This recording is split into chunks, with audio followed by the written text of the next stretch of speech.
da quantidade de CO2 que a gente joga na atmosfera, e a pergunta que eu faço dentro da academia. Na academia, a gente nem está falando de político, porque o Marcelo colocou coisas muito legais aqui. Às vezes a gente está com políticos que têm uma formação diversa, e esse pessoal está tomando decisão aleatória aí, né? Sem fazer análise prévia. Está simplesmente tomando decisão. E a gente, o político, pô. E nós da academia, como é que nós olhamos? Será que nós sabemos quanto CO2 tem na atmosfera? Quanto que tem? Alguém sabe aqui? Eu estou estudando na Unicamp, né? Você está falando de que planeta, professor? É desse aqui mesmo. Alguém sabe quanto? Se CO2 é tão problemático, quanto que a gente tem de CO2 na atmosfera? Incríveis e ridículos 0,04%. Nada. É que era 0,02 e agora a gente está todo eufórico com 0,04. Parece nada, mas o que acontece é que esse CO2 que vai na atmosfera, ele não deixa a Terra esfriar. O que acontece? A luz entra na nossa atmosfera, ela interage com o nosso planeta, e a hora que o nosso planeta aquece, ele emite uma radiação que ela excita essa molécula e ela não deixa a energia ir embora, escapar. É como se fosse o carro no sol quente. É o mesmo exemplo do carro no sol quente. Você parou o carro no sol quente, a luz entra, de todos os comprimentos de onda, aquece o carro, aí a luz majoritária agora está no infravermelho, ela vai querer escapar, o vidro ele reflete, ele é um espelho para o infravermelho e não deixa o carro esfriar, e o carro só vai esquentando. Bruno, ajuda pra gente, não estamos com a microfonia aqui terrível. Então, pessoal, o primeiro ponto é isso, né? A gente não quer jogar mais CO2 na atmosfera. E esse número, esse 0,04, que parece nada, ele tem causado todo esse problema. A gente está mudando inúmeras cadeias por conta disso aí. E aí, o que me preocupa um pouco é que quando a gente faz política de Estado, e o Marcelo aqui, especialista de falar de economia, de explicar pra gente, depois a gente debate isso aí, né? A gente é especialista em copiar as soluções que funcionaram nos Estados Unidos, na Europa, para cá. Tem uma certa lei que está lá, beleza, a gente quer projetar essa lei aqui e tenta mais ou menos copiar essa lei igualzinha aqui no Brasil. E não funciona assim, não vai dar certo com transição energética isso aí de jeito nenhum. É o ápice da catástrofe. Por quê?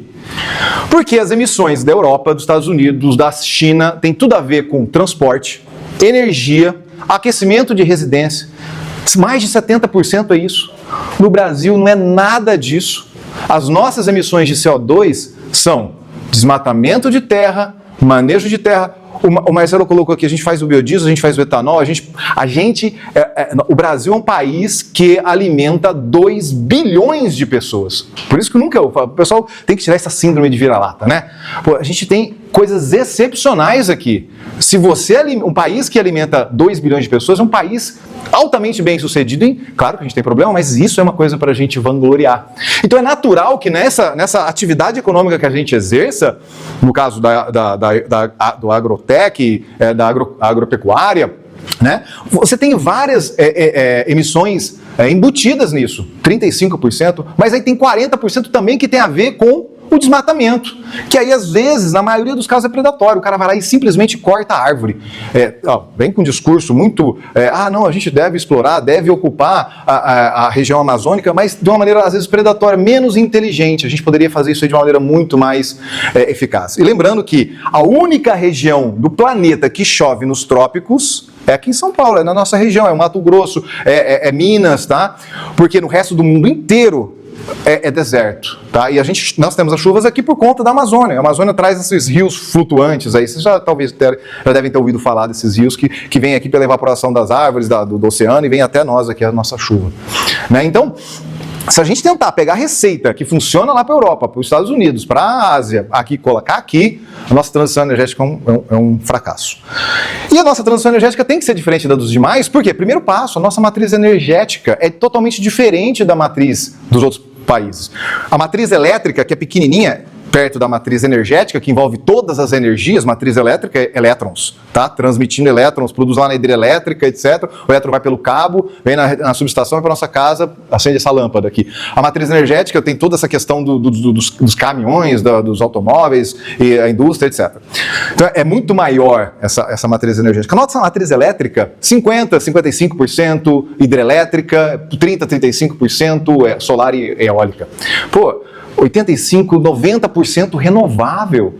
Aí, às vezes a gente vem um consulado de não sei que país aí especial da Europa, vem falar assim pra gente de hidrogênio verde, vem todo com discurso.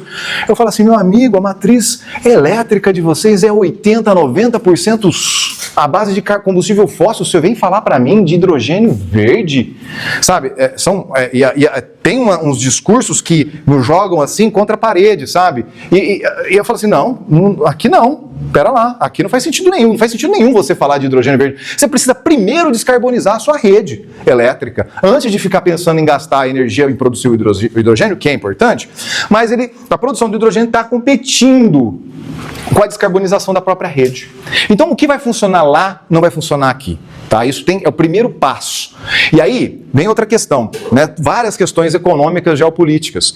A China sofrendo sanções, problemas sérios de entrar na Europa, nos Estados Unidos, né? E aí vem com um monte de veículos elétricos, então a produção continua, as fábricas continuam crescendo lá, e vem colocar vários veículos elétricos aqui, e a gente não pode ir na falsa ilusão que um carro elétrico é a solução para a nossa melhoria na nossa transição energética entre a nossa sociedade que emite o que emite para uma que emite menos. Por quê? Porque nós temos várias alternativas, tá? Quando você pensa em mobilidade, você pensa em etanol, você pensa em biodiesel, você pensa também em biogás, vários outros. E esses caras vão descarbonizar o quê?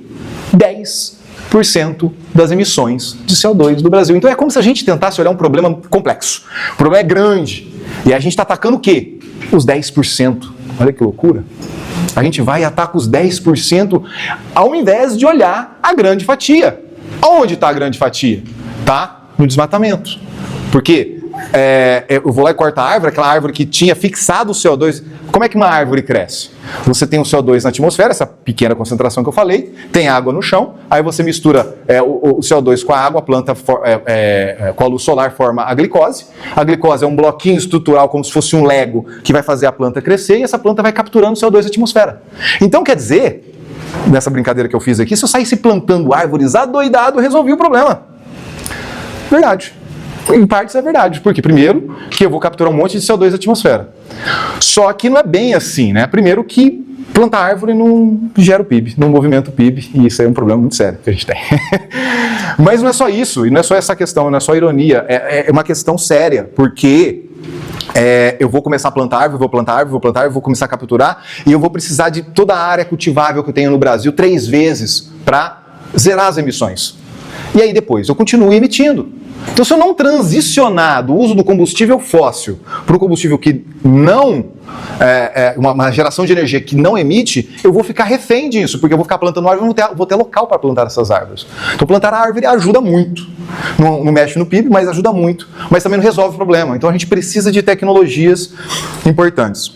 Então, com certeza a mobilidade é um ponto fundamental. O Brasil vai fazer essa transição, principalmente porque a máquina China vem trazendo os painéis fotovoltaicos, as turbinas eólicas e os carros elétricos de uma maneira, um preço que nunca se imaginou ter, né? Tão baixo como está. Embora o preço do veículo elétrico pareça ser tão caro, mas ele ainda é impensavelmente baixo se você modular um negócio, tentar colocar um negócio desse de pé aqui no Brasil, você vai ver como que os caras vendem em grande volume, em preço baixo. A Europa não consegue competir. Ô Gustavo, não tinha te visto. Tudo bem?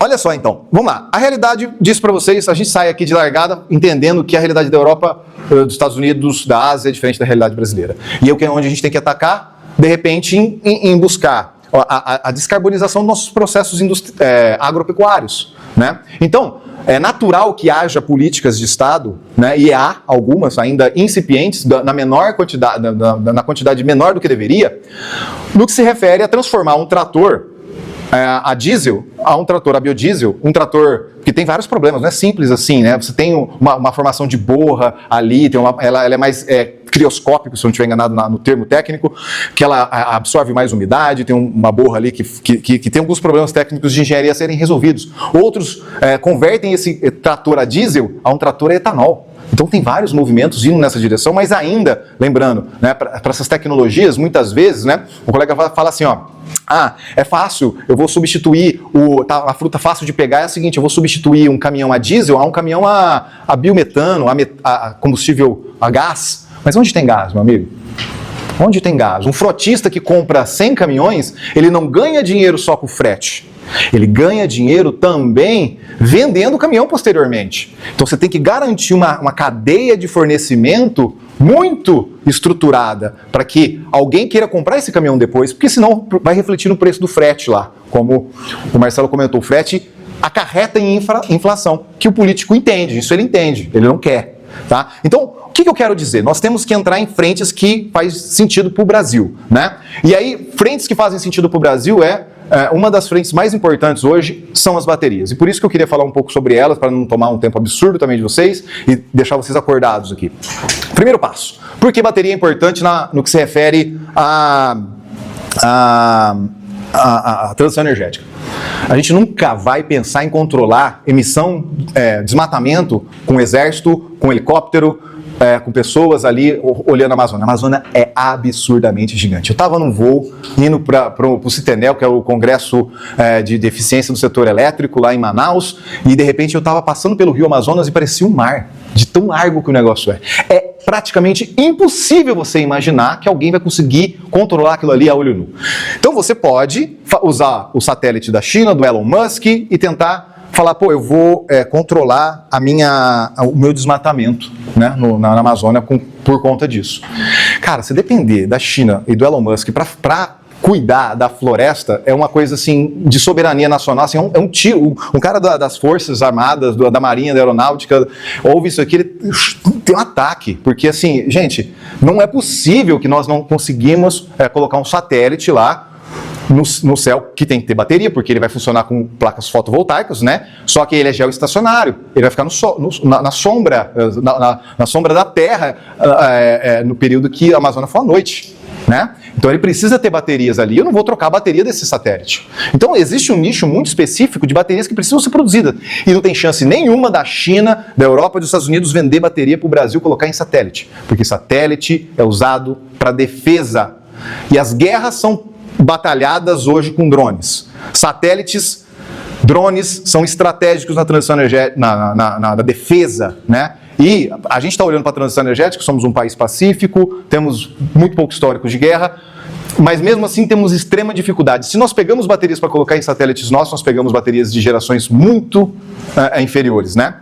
As que estão assim, no top tier, no momento, né? Vamos dizer, eu quero uma bateria que tem uma capacidade muito mais alta, e a bateria, só para vocês terem uma ideia, eu vou falar um pouco disso aqui rapidamente na apresentação. Em 2012 eu comecei a estudar bateria. Em 2012, a gente olhava assim, $850 por quilowatt-hora de bateria, custava uma célula de bateria, uma célula daquela que vem no celular, tá? $850. O cara mais otimista, assim, o cara que a gente chamava de jogava pedra na lua, falou, isso aí nunca vai acontecer. $100 por quilowatt-hora, o cara imaginava que em 10 anos para frente, 2022, ia custar uma célula individual.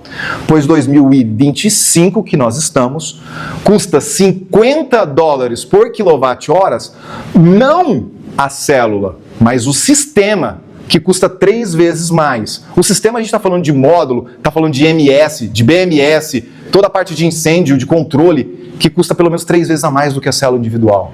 Então, o que aconteceu foi que a China entrou na jogada e fez uma espiral deflacionária. Então eu vou fazer baterias melhores. Aí eu coloco no iPhone, aí eu coloco no meu MacBook, eu coloco no Dell, eu coloco nos carros. Porra, eu estou produzindo mais carro porque as pessoas estão comprando mais carros, mais aparelhos eletrônicos, e eu produzo mais baterias. Então existe uma demanda por bateria melhor, e eu coloco nesses dispositivos, as pessoas desejam mais, e aí vem esse ciclo virtuoso e o preço vem caindo. E aí eu falei, beleza, então acho que faz todo sentido, né? Nós começarmos a olhar a nossa transição energética, pensar em fotovoltaica, porque tem demanda, pensar em turbina eólica, porque tem demanda, e pensar em bateria. Aí a gente olha a questão econômica. A questão econômica a realidade é que os instaladores de fotovoltaica estão sofrendo muito, o pessoal do setor eólico está tomando pancada atrás de pancada, tomando bilhões de prejuízo, então a gente tem que instalar a bateria, porque é a bateria que vai segurar e deixar essa coisa que está com um tal de curtailment, que é o negócio que a gente não pode jogar a energia na rede, porque não tem a oferta e a demanda não casa. Eu produzo uma certa quantidade, mas não posso jogar na rede porque não tem indústria no nosso país, né? Lembrando que a nossa taxa de juros aí para segurar a inflação é 15%, então a nossa indústria está sempre tomando um dinheiro caríssimo, que está sofrendo, está angustiada, aí a gente não consegue crescer a indústria não consegue usar essa energia. Então a gente fala, não, beleza, se eu conseguir de alguma forma usar essa bateria para segurar e depois jogar na hora que eu tenho na hora que tiver, eu vou armazenar na bateria quando tiver uma oferta maior e vou jogar na rede quando tiver uma demanda suficiente, né? O operador nacional vai casar tudo isso aí e vai jogar lá. O Luiz é especialista nisso, ele conta para vocês direitinho, aí vocês vão ter uma excelente aula aí do curso, com certeza. Né? Então, faz todo sentido isso. Quem é a grande bateria do Brasil? Né? A grande bateria do Brasil é a bacia da hidrelétrica. A bacia da hidrelétrica segurou tudo isso, pagou essa conta até agora. Mas está sofrendo, está reclamando. Nossa organização tarifária, aí vocês devem ter ouvido falar ou vão ouvir ainda aqui, ou podem pesquisar, é uma coisa de puxadinho, você vai saindo puxando, arrumando e aí é aquele negócio, né? Você tem uma coisa meio Frankenstein aí, né? Uma conta que tem um monte de tarifas e aí puxadas, né? Então, onde eu quero chegar? Existem dois nichos para baterias hoje. O primeiro nicho é um nicho extremamente nichado mesmo, muito pequeno, específico, satélite, vou colocar lá em drone, vou colocar num negócio que tem alto valor agregado. Nenhuma indústria vai segurar e vai pagar a conta de se manter, tá? Na China tem 1.000 fábricas de bateria e as 100 primeiras estão produzindo mais de 1 milhão de células por dia. 1 milhão de células por dia. É um absurdo. Essa não é a bateria que vai no satélite. Jamais. A fábrica tem que produzir em volume para ter um preço competitivo. A bateria que vai no satélite, ela tem que ser subsidiada pelo Estado. Não tem outro jeito, Ela vai ser cara por muito tempo e talvez ruim no começo, mas depois ela pode ser uma fábrica totalmente automatizada, sem ser humano, que a bateria pode durar muitos ciclos, porque eu quero levar a bateria top de linha lá no satélite pro sistema geoestacionário, eu não quero nunca mais eu não vou conseguir trocar a bateria do satélite. Então, se ela rodar, por exemplo, 20 mil ciclos, a bateria hoje boa, na China rola 3 mil, 4 mil ciclos. Com a automatização das fábricas, nós estamos indo para 10 mil ciclos. Pensa que um ano tem 365 dias, se eu estou falando de 3.650 ciclos, né, eu estou falando de 10 anos. Tá? 10 anos de bateria. Então, se eu estiver trabalhando aí com, 36 mil ciclos, estou falando de 100 anos de bateria. Eu quero chegar em 10, talvez 20 mil ciclos para 50 anos. É isso que a bateria vai chegar, as projeções de futuro vai chegar. Por que vai chegar nisso? Porque a bateria é totalmente automatizada. No passado, você tinha 3 mil funcionários por gigawatt-hora de fábrica para produzir 1 giga de bateria. Hoje você tem 30 funcionários, são 2 ordens de grandeza. A fábrica é totalmente robotizada, tá? Isso faz com que não tenha ser humano lá dentro, a fábrica seja livre de umidade e etc. Então, essa fábrica que vai fazer um negócio desse totalmente robotizado, automatizado, e vai vender pouco porque vai ter uma qualidade extremamente superior, não vai conseguir competir economicamente com as baterias chinesas, ela não dá lucro. Ela não dá lucro, ou seja, é extremamente nichado. Agora eu vou fazer, então, vamos olhar o outro cenário, o cenário onde eu coloco no veículo elétrico, eu vou colocar lá no sistema, no Battery Energy Storage System, o BESS, né, que vai trabalhar com a fotovoltaica, a turbina eólica. Ali não, ali é volume, ali é pauleira, ali eu estou competindo com as 1000 fábricas da China. Tá? Então, quanto que dá de lucro uma fábrica que produz bateria? 10%. 10% de lucro. E a nossa Selic está a 15%. Então, se o conglomerado que vai investir 2,5 bilhões de reais para montar uma fábrica top de bateria aqui no Brasil, ele tem que estar lá com os colegas da Vale e de outras mineradoras, tá, de várias mineradoras, fazendo a extração, o beneficiamento do mineral, porque se ele tiver que levar lá para a China, depois depender, né, desse material refinado para produzir a bateria aqui, ele perde competitividade. Pode perder, né? Se ele não dominar toda a cadeia. Então ele pode não ganhar dinheiro com a bateria, ou ele pode ganhar dinheiro com a mineração, ou ele pode ganhar dinheiro com o BES, ou ele pode ganhar dinheiro com a inteligência artificial que vai manejar a energia entrando e saindo do sistema, com resiliência, com serviços ancilares. São várias formas de monetizar a bateria. Com a venda do veículo elétrico, a venda de outras coisas, né? Mas com a bateria em si, ainda a margem é muito apertada. Então, embora haja um mercado muito maior, e o Brasil está falando na ordem de gigawatt-hora de bateria por ano, aqui no começo, nessa demanda, a gente já está com gigawatt-hora de bateria. Vai ter demanda, vai ter gente interessada em comprar bateria aqui no Brasil, né? A gente não vai depender, não vai ficar viciado no Estado, dependendo do Estado para fazer essa coisa acontecer. A hora que acontecer isso aí, a hora que tiver essa demanda, muito provavelmente a gente não está pronto com a fábrica, porque essa fábrica ela vai dar prejuízo. Ela vai dar prejuízo porque ela vai dar 10% de estimativa de lucro, numa Selic a 15%, então é muito melhor, se você tiver um mínimo de lucidez, colocar isso, não emprestar para o governo para fazer isso aí, né? É um cenário meio pessimista, né? Mas, se você dominar a cadeia, se você tiver um conjunto de outras fontes de receita, aí há oportunidades. E aí isso a gente pode explorar depois. Para não ficar divagando demais, eu queria contar para vocês como é que uma bateria é feita. Não sei se alguém conhece aqui, né? A bateria parece... Eu vou falar um pouquinho das técnicas de bateria, né? Só para vocês entenderem aqui. Agora eu vou para uma coisa mais técnica, tá? Esse aqui é um negócio que chama Ragone Plot. E por que a gente fala de bateria ser importante na transição energética? Porque ela fica... se você olhar a densidade de energia, empacotamento de energia por unidade de massa, tá? Densidade de energia, ou potência, quantidade de energia que eu tiro por segundo, as baterias têm um espaço especial aqui, nesse plot. Ela não é tão... a densidade de energia dela não é tão elevada como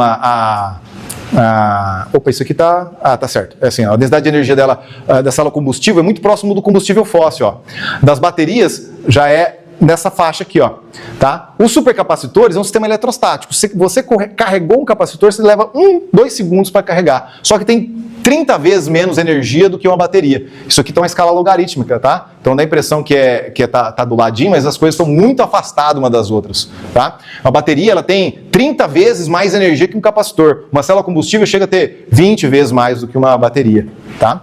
Claro que depende muito do combustível que você tem ali, o hidrogênio, etc.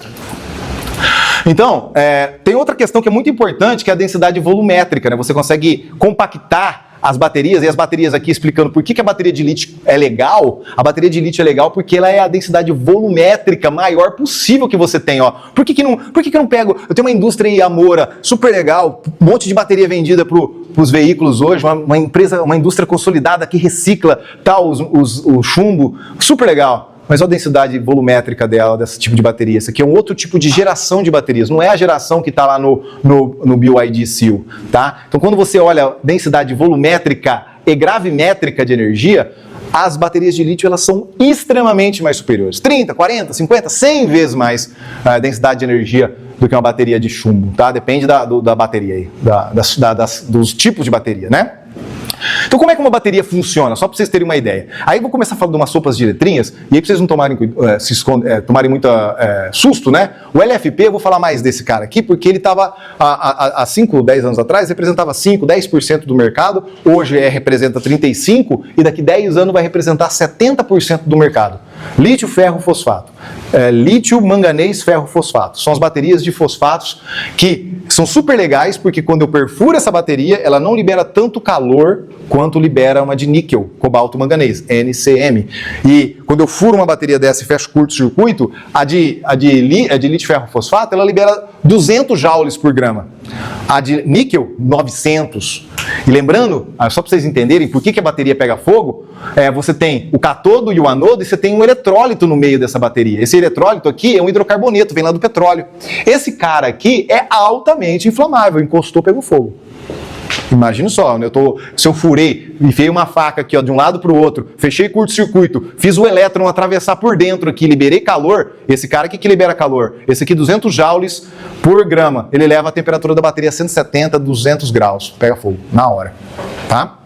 Então, o que você faz hoje? Você põe uns pequenos aditivos aqui dentro, polímeros, PVDF, um polímero à base de flúor, ou você coloca um polímero, o que ele faz? Cada molécula do etileno carbonato, de metilcarbonato, que são esses carbonatos, que são essas estruturas que vêm lá dos hidrocarbonetos, só vários carbono, oxigênio ligados, essa estrutura aqui são moléculas. Essas moléculas, como é que ela pega fogo? São vários carboninhos aqui. Se você vir aqui, e aqui tem um carbono aqui. Se eu vir aqui, colocar fogo e quebrar essa ligação, esse cara ligar com oxigênio, 2 carbono, 2 oxigênio, CO2.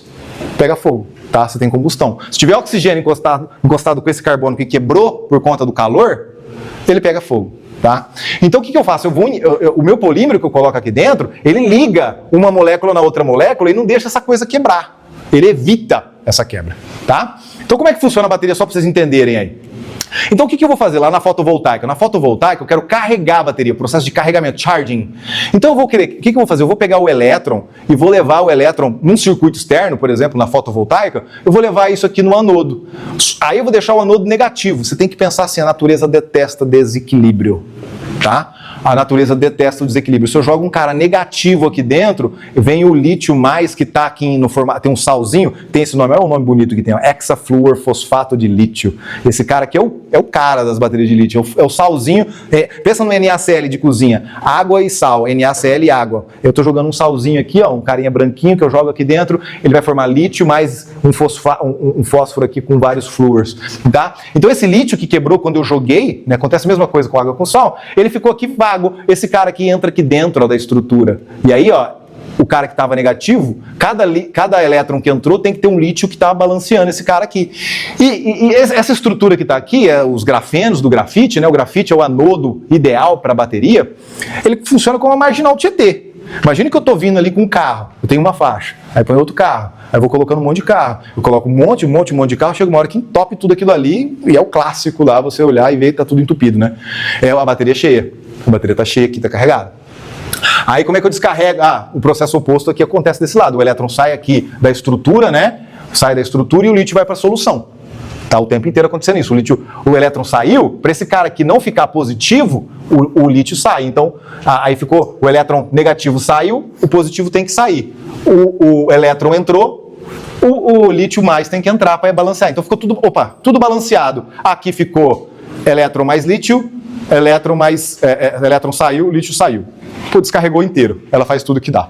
Aí depois, no processo de descarregamento, o elétron sai, o lítio sai para a solução, e aqui o elétron entra na estrutura e aí o lítio consegue entrar. Lembrando que essa estrutura é uma coisa bizarra, assim, ó, toda hexagonal, uma estrutura cristalográfica, e o lítio é infinitamente pequeno, perto disso aí tudo.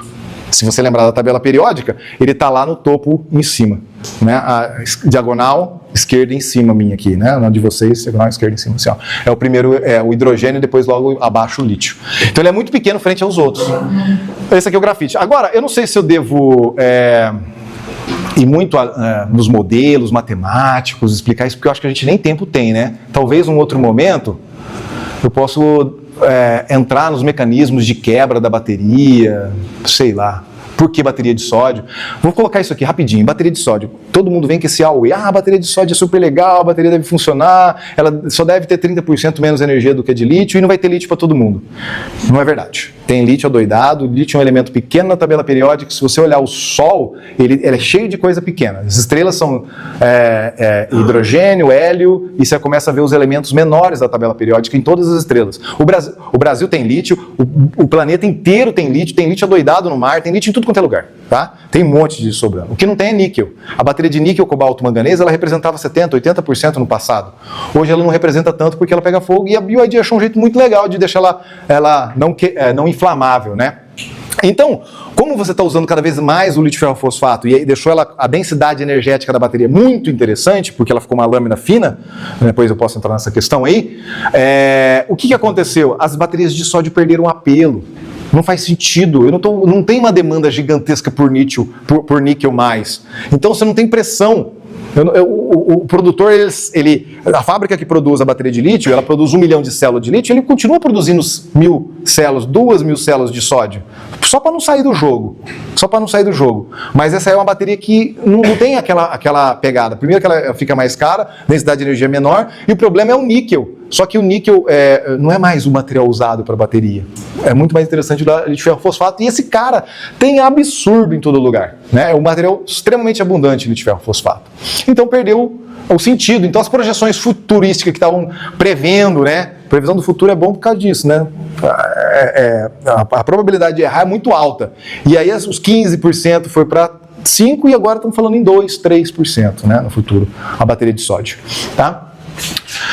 Tem toda uma estruturação de mercado, isso aqui é a história que eu falei, agora vai ter um tal de passaporte de bateria, e aí isso aqui envolve toda a cadeia de reciclagem das baterias que está sendo crescida na Europa, todas as baterias vão ter um QR Code para a gente levar esse QR Code junto com a alma da bateria, como se fosse uma impressão digital, e então todas as baterias que forem produzidas aqui no Brasil não tem fábrica ainda, mas no mundo, onde tem fábrica, deve incorporar material reciclado gradativamente, com um certo percentual, tá?